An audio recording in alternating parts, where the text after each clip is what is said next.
পৃথিৱীত জীৱশ্ৰেষ্ঠ বুলি ক'লে মানুহকে বুজা যায় আৰু এই জীৱশ্ৰেষ্ঠ মানুহক ঢোকা ঢোকে পানী খোৱা এবিধ জীৱ হ'ল আপোনালোকে দেখিয়ে আছে বান্দৰ।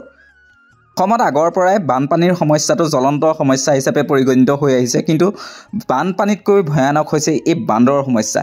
কাৰণ যিটোৰ কাৰণে বৰ্তমান অসমীয়া কোনো খেতি বাতি কৰিব নোৱাৰা হৈছে। কিন্তু এনে এক পৰিস্থিতিটো কিন্তু এনেকুৱা ঠাই এটুকুৰালৈ আপোনালোকক আজি মই লৈ যাবলৈ বিচাৰিছোঁ, য'ত কিন্তু বান্দৰ আৰু মানুহৰ এখন বেলেগ ছবি আপোনালোকে দেখিবলৈ পাব। কেৱল বান্দৰ আৰু মানুহ এনে নহয়, লগতে আপোনালোকে দেখিবলৈ পাব ভাইৰেল হৈ থকা মোহন কোন আপোনালোকে জানিবলৈ চাগে ইচ্ছুক হৈ আছে, কিন্তু ভিডিঅ'টো শেষলৈকে চাওক, ফ'ল' কৰি লওক পেজখন, আৰু যদি আপুনি শ্বেয়াৰ কৰি দিয়া নাই শ্বেয়াৰ কৰি দিব। তেতিয়াহ'লে এই সকলোবোৰ ক'ত আছে জানিবলৈ আপোনালোকে ভিডিঅ'টো শেষলৈকে চাব লাগিব। আহক ভিডিঅ'টো আৰম্ভ কৰোঁ। আজি মই উপস্থিত আছোঁ কামৰূপ জিলাৰ হাজোত অৱস্থিত এখন ঐতিহাসিক দেৱালয়, যিখন দেৱালয়ৰ নাম হয়গ্ৰীৱ মাধৱ মন্দিৰ দেৱালয়। হাজোৰ মণি পৰ্বত নামৰ এটি টিলাৰ ওপৰত অৱস্থিত এই দেৱালয়খন অতি প্ৰাচীন আৰু ইয়াৰ লগত বহু কিংবদন্তি জড়িত হৈ আছে। মানুহে মনৰ আশা লৈ যদি এয়া দেৱালয়ত প্ৰৱেশ কৰে তেতিয়াহ'লে তেওঁলোকৰ মনৰ আশা পূৰ্ণ হয়। আপোনালোকেও যদি মনৰ আশা আছে তেতিয়াহ'লে নিশ্চয় ইয়ালৈ এপাক আহিব, আৰু যদি আপোনালোকৰ ভিডিঅ'টো ভাল লাগে তেতিয়াহ'লে শ্বেয়াৰ কৰি দিব এবাৰ।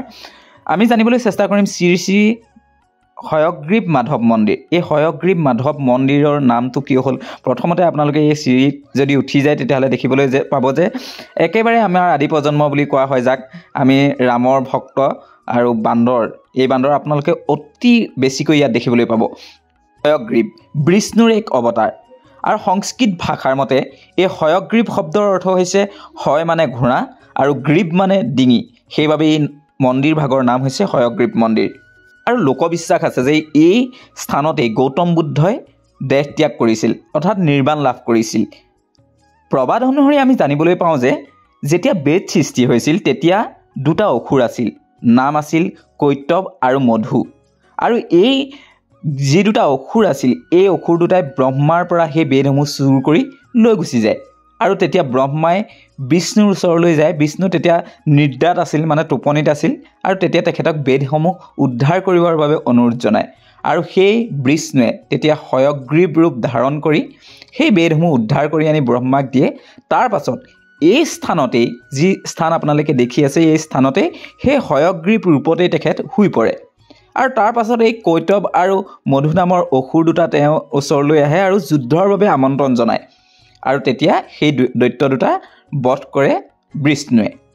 সম্পূৰ্ণ মন্দিৰভাগ শিলেৰে নিৰ্মিত, আৰু আপোনালোকে যদি ওচৰৰ পৰা ভালদৰে চায় তেতিয়াহ'লে দেখিব যে বাহিৰফালে সুন্দৰকৈ স্থাপত্য নিদৰ্শন হিচাপে তেওঁলোকে হাতীৰ এলানি ধুনীয়াকৈ কাটি থোৱা আছে। হাতীৰ যিখিনি প্ৰতিমূৰ্তি তাত বাহিৰত কাটি থোৱা আছে।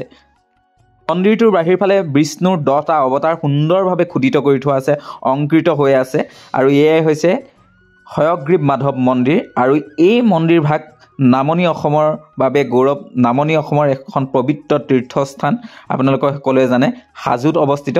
আপোনালোকে আহিব পাৰে, আৰু ইয়াৰ যিভাগ বাট চৰাই এভাগ গ্ৰেনাইট শিলেৰে নিৰ্মিত, আৰু বহু ভক্তগণ ইয়ালৈ আহে। সকলো আহে, মানে প্ৰতিদিন আপোনালোকে গ'লে এনেধৰণৰ পৰিৱেশ আপোনালোকে দেখিবলৈ পাব, য'ত আপোনালোকে সকলোৱে নামৰ শেষত যি পূজা পাৰ্বণ কৰে তাৰ শেষত খানা চানা দিয়ে আৰু ধুনীয়াকৈ। আৰু এয়া মন্দিৰৰ যিভাগ চিৰি বহু ওখৰে, এভাগ নৱনিৰ্মিত, নতুনকৈ বনোৱা।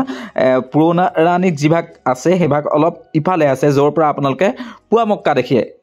পুৱা মক্কা আৰু এটা আমাৰ কিবা কমিউনিকেশ্যন আছিল আৰু তাৰমানে সেইটো বেলেগ চিৰি আৰু মানে হেৰিত যোৱা, পুৱা মক্কাত যোৱা। মন্দিৰভাগৰ লগতে লাগি আছে মাধৱ পুখুৰী নামৰ এটা বৃহৎ পুখুৰী, আৰু এই পুখুৰীটোত বিভিন্ন প্ৰজাতিৰ মাছ, কাছ আপোনালোকে দেখিব পাব, আৰু তাতে পাব আপোনালোকৰ ভাইৰেল কাছ মোহন। আমি মোহনক চাবলৈ চেষ্টা কৰোঁ আহক।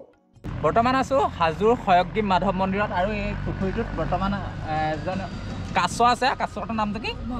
মোহন। আৰু মোহনক আমি মাতিবলৈ চেষ্টা কৰিম। ইয়াৰ হাতত আছে বিস্কুট। মোহনৰ আগত ছাগলী আহি গ'ল। ছাগলীটো আমাৰ ঘৰৰ ফালেও আছে, তুমি যোৱা এইফালে মাতি দিয়কচোন, মাতি দিয়ক। মোহনক মাতিছে, আমি চাম। এয়া সৰুটো আহিছে, মোহনৰ পুতেক চুতেক আহিছে যেন লাগিছে। আও কল কল কল আৰু মোহন আহি আছে সেইফালৰ পৰা আহিছে।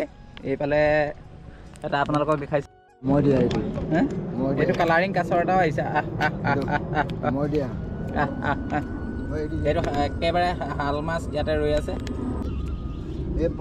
মোহন এতিয়ালৈকে অহা নাই, আমি ইতিমধ্যে চাই আছোঁ।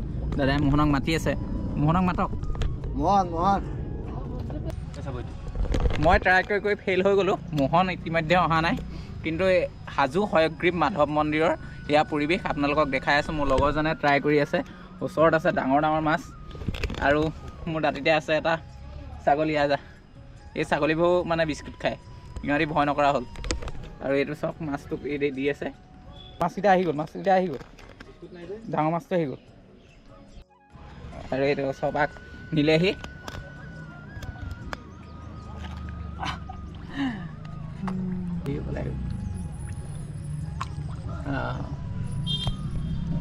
দেখিছা এইয়া এইটো সম্পূৰ্ণ কাছটো ওপৰলৈ আহি গ'ল আৰু এয়া আহি আছে ওপৰলৈ আহিব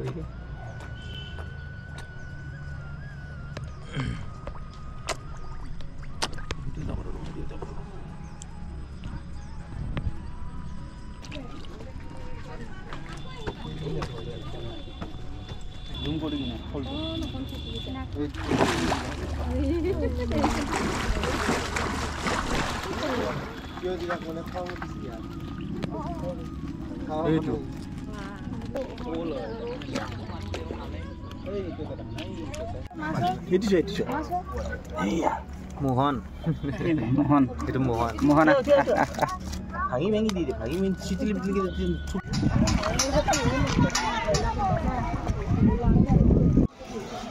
একটু বান্ধ আর কি কাহিনী আৰু এইটোক মাতিছে আমাৰ অজয় এতিয়া বান্দৰ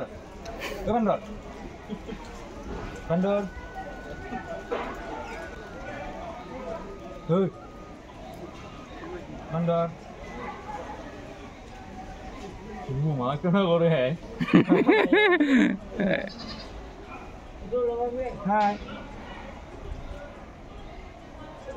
ভয় খাই গলি সেয়ে ভয় খালে অজয়লে মানে বান্দৰ এইটো স্বভাৱ আৰু 2-3মান মাৰি আহে গুচি যায় আৰু যদি বেছি উৎপাত কৰা চুলিত ধৰিলে টানি লৈ যাব মন্দিৰ ভাগতে ঘূৰি ফুৰোঁতে মই লগ পালোঁ লৱ ডেকা নামৰ এই যুৱকজনক যিজন যুৱকে ব্যতিক্ৰমী ৰূপত তেওঁৰ জীৱনৰ আটাইতকৈ ভাল লগা দিনটো উদযাপন কৰিছে তেওঁ আজি জন্মদিন আৰু প্ৰথমতে তেওঁক আমি শুভেচ্ছা জনাই লওঁ আহক আমি হেপী বাৰ্থডে দেই মোৰ ফালৰ পৰা নিশ্চয় থেংক ইউ খুব সুন্দৰ হওক জীৱনটো কৈছে আহি গ'ল